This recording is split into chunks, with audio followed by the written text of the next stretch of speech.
Le pides a un mapa una clave que no existe y te contesta, no falla, no avisa, te da un número. Y ese número tiene toda la pinta de ser un dato real de tu programa. Esta es la pregunta que abre casi todas las entrevistas de Go porque la respuesta explica media docena de cosas más. El código es este y no tiene truco a la vista. Un mapa de nombres a edades, con una sola persona dentro que es Ana. Y le pregunto por Pedro, que no lo he metido nunca. Antes de ejecutar, ¿qué esperas, un error o un cero? Párala y contéstala tú. Vamos a ejecutarlo.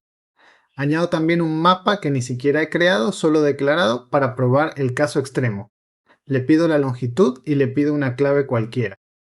Mira que ninguna de las 4 líneas falla. Cero. Y ni un aviso. La respuesta cabe en 2 palabras, valor cero. En Go, toda variable nace con un valor. Nunca hay basura, nunca hay indefinido. Los números nacen a cero. Los textos nacen vacíos.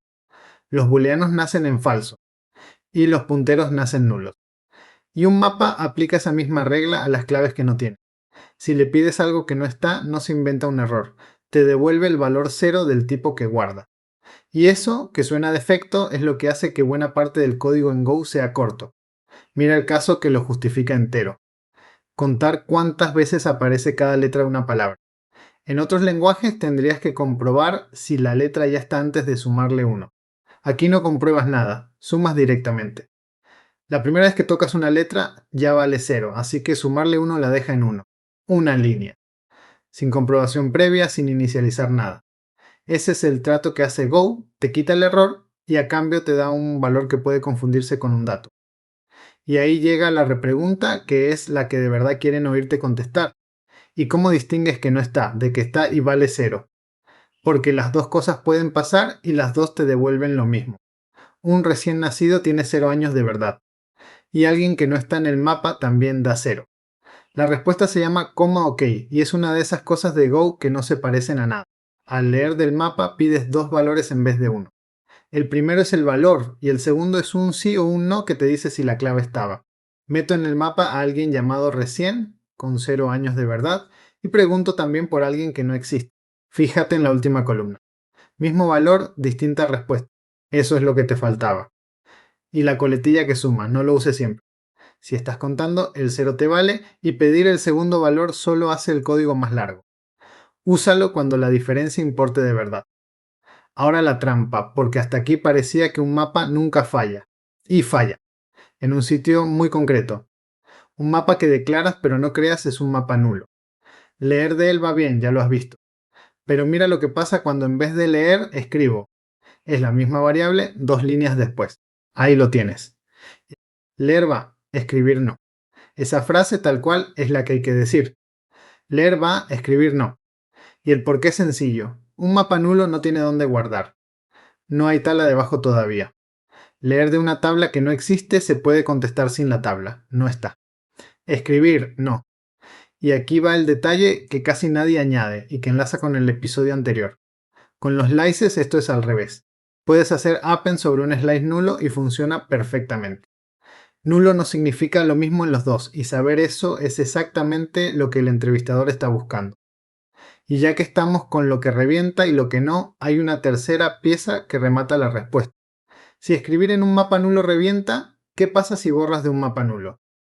La respuesta intuitiva es que también reviente, porque borrar suena a escribir. Borro de un mapa que nunca creé. Borro una clave que sí existe. Y borro una que no existe. Las 3 cosas en el mismo programa. No falla ninguna. Borrar nunca falla. Ni en un mapa nulo ni con una clave que no está. Y de paso te quitas otra pregunta de encima, que es si puedes borrar mientras recorres.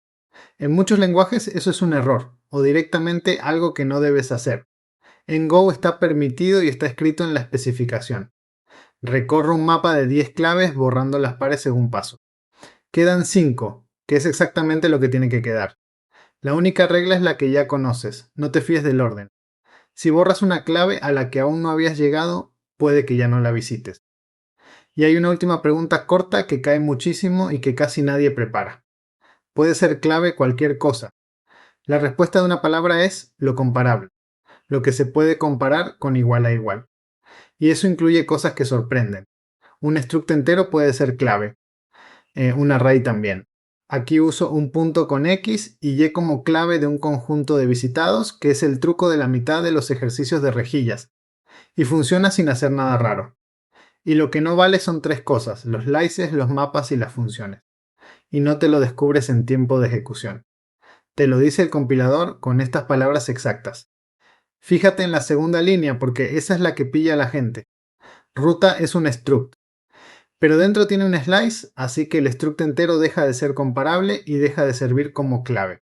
Y saber ese por qué, que no es una lista de tipos prohibidos, sino una regla, es la diferencia entre haberlo memorizado y haberlo entendido. Tercera cosa, y esta desconcierta a todo el que llega de otro lenguaje. ¿Puedes confiar en el orden en el que un mapa te devuelve las claves? Recorro el mismo mapa 4 veces seguidas, sin tocarlo entre medias. El mismo mapa, el mismo bucle en la misma ejecución. Y estas son las 4 vueltas, 4 órdenes distintos. Y no es un fallo. Go lo desordena a propósito. La razón es de las buenas. Si el orden fuera estable por casualidad, alguien escribiría código que depende de él. Y el día que la implementación cambiara o el día que el mapa creciera lo suficiente, ese código se rompería sin que nadie entendiera por qué. Así que Go prefiere romperte el código el primer día en tu máquina en vez de romperlo en producción dentro de un año. Y si necesitas orden, la respuesta es que lo pongas tú. Sacas las claves a una lista, la ordenas y recorres la lista. 3 líneas y ahora el orden está escrito en tu código y no escondido en la implementación. Y la cuarta, que es la que separa una respuesta buena de una respuesta correcta. ¿Un mapa es seguro entre gorutines? Casi todo el mundo sabe que no, pero muy poca gente sabe qué pasa exactamente. Lanzo 8 gorutines escribiendo 10.000 claves cada una en el mismo mapa. Fíjate bien en la primera palabra de la salida, porque no es la que esperas. No dice pánico. Error fatal. No pánico. Y la diferencia no es de vocabulario. Un pánico lo puedes atrapar y seguir. Un error fatal se lleva el proceso entero por delante. Así que ese servidor tuyo, con su recuperador en el intermediario también puesto, no te salva de esto. El proceso se muere. Y lo hace a propósito, porque un mapa medio escribir por 2 hilos deja la estructura rota y seguir sería peor. Decir eso, que es fatal y no pánico, es lo que hace que el entrevistador levante la vista. Y la solución para cerrar un candado alrededor o el mapa sincronizado de la biblioteca estándar. Y sabiendo cuál según cuántas lecturas y cuántas escrituras tengas, que eso lo vemos en el episodio 6. Y ahora lo honesto, que es la marca de este canal. De estas 4 cosas, la que te va a morder de verdad es la primera, y no las espectaculares. El error fatal de concurrencia es escandaloso, pero lo ves el primer día que pasa y sabes exactamente qué es. El cero silencioso no. El cero silencioso se cuela en un informe, se suma con otros números y sale por un panel 6 meses después. Nadie va a poder rastrearlo hasta una clave que no estaba en un mapa. Así que si te llevas una sola cosa, cuando el cero puede ser un dato válido, usa el coma OK. 4 frases para la entrevista. 1. Un mapa devuelve el valor 0 cuando la clave no está y por eso contar es una sola línea. 2. Leer de un mapa nulo va, escribir revienta. Y con los slices es al revés. 3. El orden es aleatorio a propósito, para que no dependas de él. Y 4. 2 gorutenes escribiendo es error fatal, no pánico. No hay recuperación posible. Este es el segundo de 8. En el siguiente, la pregunta trampa favorita de Go, devuelves nulo y el condicional dice que no. Y dime una en los comentarios, ¿cuál de las 4 te ha mordido a ti en producción? Te dejo un par de vídeos por aquí. Tienes unos segundos para elegir.